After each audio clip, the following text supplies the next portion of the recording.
Добър ден, аз съм Кирил Димитров Андреев от Плевен, България. Целта на този запис е да ви запозная с причините да смятам Република България за терористична организация и че тя е заплаха за живота и сигурността ми. Значи, за тази цел трябва да ви запозная с живота ми накратко, за да разберете в каква ситуация се намирам и какво съм преживял. Бях роден в Плевен, България, отгледан в проблемно семейство. През цялото си детство бях системно бит от Димитър Андреев, когато са ми натрапили за баща. Бях възпитаван от мекушавата Антоанета Андреева, съпругата на Димитър Андреев, и натрапена за моя майка да не удрям никого дори при самозащита. В комбинация с отчуждаването, което бе следствие от системните побои, това, че не се защитавах като ме бият, доведе до това, че ме биеха и бях набелязан за черната овца на класа във всяко едно училище, където съм учил, за изключение единствено на математическата гимназия, защото там бяха подбрани деца и нямаше насилие. По природа съм си див и бях непослушен като дете. Поради системните побои имах някои временни тикове, базирани на условен рефлекс, а не на нервно заболяване. Това стана повод Антоанета да започне да ми слага отровния невролептик тиоридазин тайно от мен в супата. Тази отрова е доказано, че предизвиква нервни тикове като един от страничните ефекти. Ходих около 3 месеца на карате, когато бях 15 годишен, но там един от сенпаите ми каза, че срещу 3 противника едновременно нямам шанс да се защитя, защото те имат общо 6 ръце, аз имам 2 и биха били нужни 10-15 години тренировки, за да имам някакъв шанс. Виждайки, че изучаването на бойни изкуства не е решение, аз започнах да се интересувам от оръжие и технологиите, свързани с изработката му. С течение на времето станах самоук оръжеен конструктор и оръжейник. Наложи ми се да се защитавам с оръжие, за да не бъда пребит до смърт от група от 12 лица през 1996 година, докато учих в механотехникум в Плевен.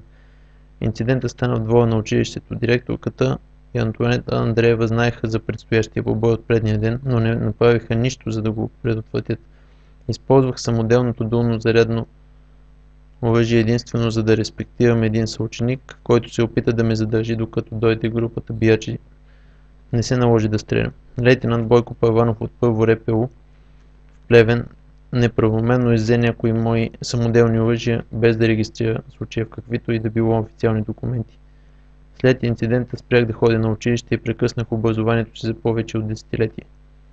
Агресията на Димитър Андреев към мен ескалира до такава степен, че веднъж той дори влезе в стаята ми и започна да ме бие докато спя. След този случай си купих нож и спях с него под възглавницата. Подпирах вратата с нощното шкафче. Веднъж дори се наложи да го респектирам с ножа, за да не ме прибие за пореден път. Малко след горе описания инцидент счупих любимото пиано на Димитър Андреев. Това стана повод Антоанета Андреева да организира чрез ходатайство вкарването ми в лудница. Там ме закараха против волята ми и окован в белезници същият лейтенант Бойко Първанов от първо РПУ град Плевен, за когото преди малко споменах, и още 3 полицаи. Това стана на 8 юли 1996 година. Когато той ме отвлече от дома ми, закараха ме в лудницата, тогава 9-ти квартал в Плевен, където бях дрогиран с вещества, за които е доказано чрез клинични тестове, че предизвикват именно мозъчните увреждания, които аз имам, като занижена интелигентност, влошена памет, нервни тикове и други. Сред тях бяха хлоразин, халоперидол и други. Не съм бил преглеждан от психиатрична комисия, както е по закон, и насилственото ми дрогиране започна веднага, що ме заведоха в лудницата. Дни или седмици преди да ми е поставена диагнозата, в кавички, характеропатия. Не съм бил психично болен и имам доказателства за това. Възможно е да си е послужила Антоанета Андреева из подкупи. За психиатрите в Плевен престъпленията, които извършиха спрямо мен, са рутинна практика, както и бяха и тогава. Първоначалното ми дрогиране започна по заповед на доктор Бъркашка, дори тя не разговаря с мен преди да разпореди дрогирането ми.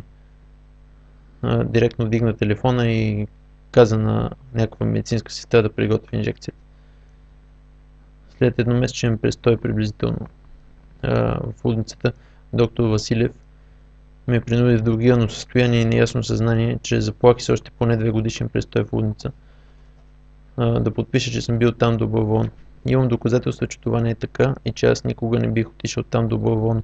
Не пуша и не пия и никога не бих вземал доброволно психиатрични медикаменти, тъй като нямам нужда от тях и повечето нанасят необратими мозъчни увреждания. В началото на 2000 година и въпреки, че държавата ме беше вече обявила за луд чрез вкарането ми в лудница, бях арестуван от кварталния полицай Данчо Станчев и още полицай, защото не се отзовах на повиквателна заповед за вкарането ми без съд и присъда в затвор на лек режим тип казарма, единствено заради това, че съм мъж. Той ме заплаши с 1 година затвор и системно педерастко изнасилване в него в случай, че не се отзове на следващата повиквателна заповед.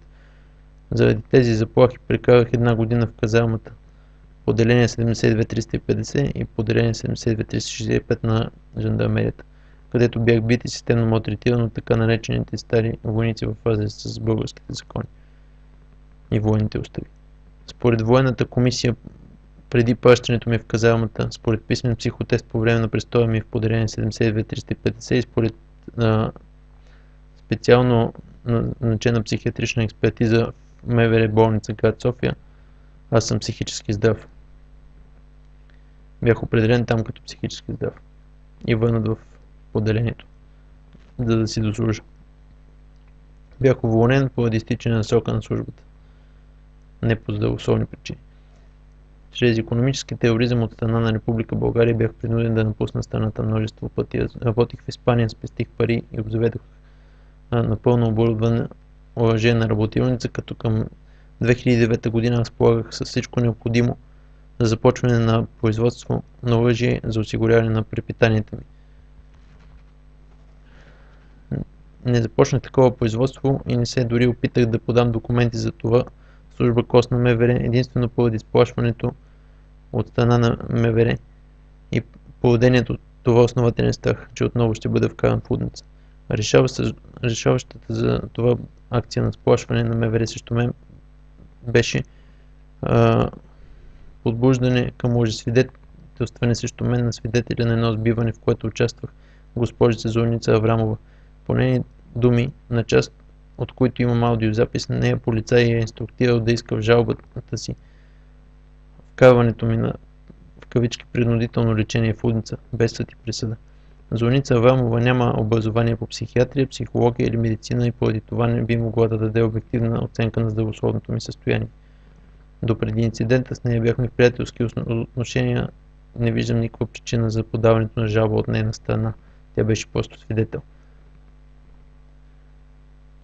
След горния случай, който току-що споменах, от страх за живота си и здравето си, аз не направих опит да започна собствен бизнес, за да осигуря препитанието си, както същевременно държавата отказва да ми осигури друга възможност за препитание. Като резултат от това бях принуден да продам на безценица машините от оръжейната си работилница, за да ям. С това Република България погазва правата ми по член 48 и член 19 от Конституцията и се извършва над мен и останалите оръжейници геноцид. В момента сме 2 април 2012 година, когато записвам това. Часът 1:48 и до момента съм без работа, без останали вещи за продаване и без друг източник на препитание. И скоро ще свършат и последните ми останали пари за храна. Държавата до момента отказва да вземе мерки по въпроса, като с това цели да ме принуди да извърша престъпление, за да си набавя пари за храна. Това е нужно на държавата, за да ме дискредитира и унищожи и за да има легитимен повод да осъществи заплахите си за педерастко изнасилване, извършени чрез полицай Данчо Станчев и неколцина цивилни граждани.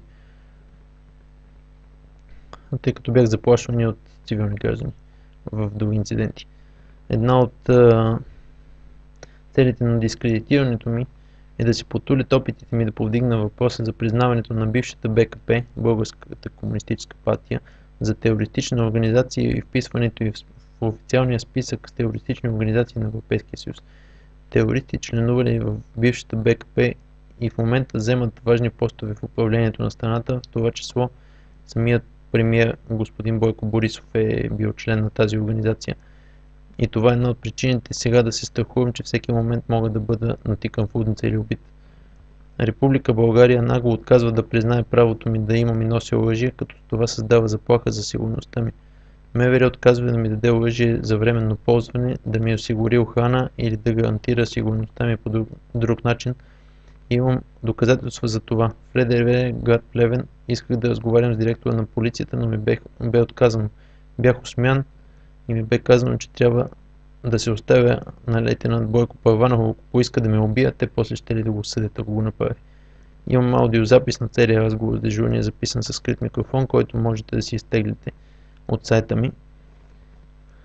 Лейтенант Бойко Първанов в момента се разхожда въоръжен и има сериозен мотив да ме убие, тъй като го уличавам в престъпление срещу човечеството и освен това разобличаването на тези престъпления като минимум ще доведе до уволнението му, доколкото може да се очаква, ако държавата има поне някакъв малък остатъчен морал. Съответно, това ще се отрази вероятно на пенсията му. Това е допълнителен мотив да ме убие. Сега, за всичко, което се споменах, има още много подробности. Това са просто нещата с накратко казани. И тук няма просто време да ги спомена всичките, защото това е целта на този запис, е да бъде кратък и ясен, за да разберете нещата в общи линии, без да ви отнеме излишно време за това. Ако имате допълнителни въпроси, моля вижте в сайта ми за документи, в които съм описал нещата по-подробно. Ако имате въпроси, които там не са описани, с радост ще ви отговоря, свържете се с мен, там има данни за контакт. Да преминем към следващите неща, които трябва да кажа. Каква е вината на българския народ за това? Първо, българския народ в момента, в който кажа на почти всички българи, че съм бил в лудница, веднага бивам заклеймен за луд. Това е масова психоза. Още